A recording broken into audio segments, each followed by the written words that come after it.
Well, Robert's out here in Las Vegas, Nevada. That's where I'm at. That's where I work. That's where I live. Right over here is the show I'm in here on the Strip, and I'm getting ready to go in. But I'd like to try to, knock one of my daily telegrams out.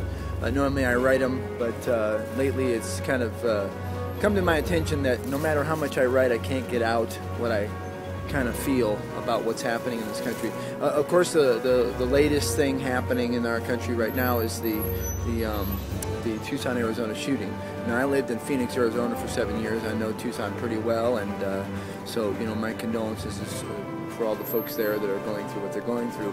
But in my writings today, which I'll put at the end of this thing, put a little link to it so you can check it out, along with my cartoon.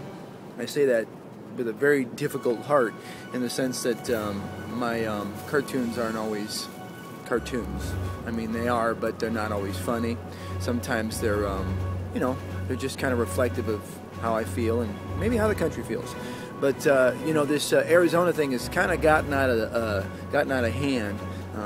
And the minute it broke, I was on Twitter and checking out things, and some of the stuff that was being said was pretty amazing, including the fact that they claimed that the congresswoman was dead, and then a minute later came back and said she wasn't. Now, I have to tell you that I normally watch that network, and that's MSNBC, but they kind of went back a couple steps with me in regards to how they're covering this, how in regards to everybody's covering it. I mean, Russia's out there blaming the left side, and the left side's blaming the right side, and they're blaming Sarah Palin, which I don't really think is very fair. I mean, no offense, but I own guns myself, but I just don't think it's fair to blame that.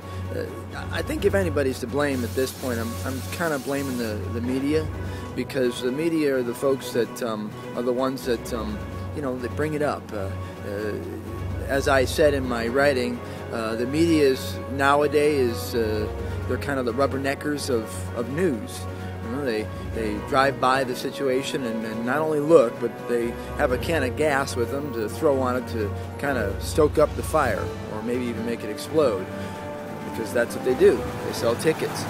But anyhow, the way the media is acting right now is kind of like when you're a kid. Remember when you were a kid, and if you did something wrong, if you have any siblings, I have two brothers, and you broke a lamp or a vase, and mom and dad got home, and they'd know that we all three had something to do with it, because they usually told us not to throw the ball inside the house because it's going to break something.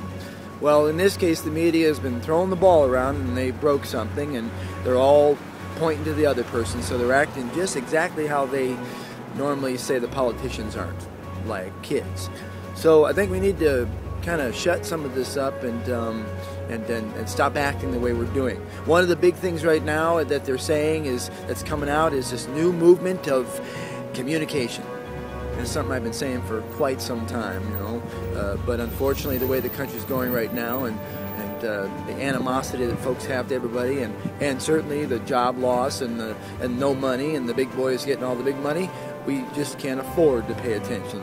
So let's try to talk and be civil, and by all means, that remote, turn it off. Talk to your kids, talk to your loved ones, because they're getting the better hand of us, and we're being sucked in, and we can't do that. All right, see you tomorrow. Bye-bye.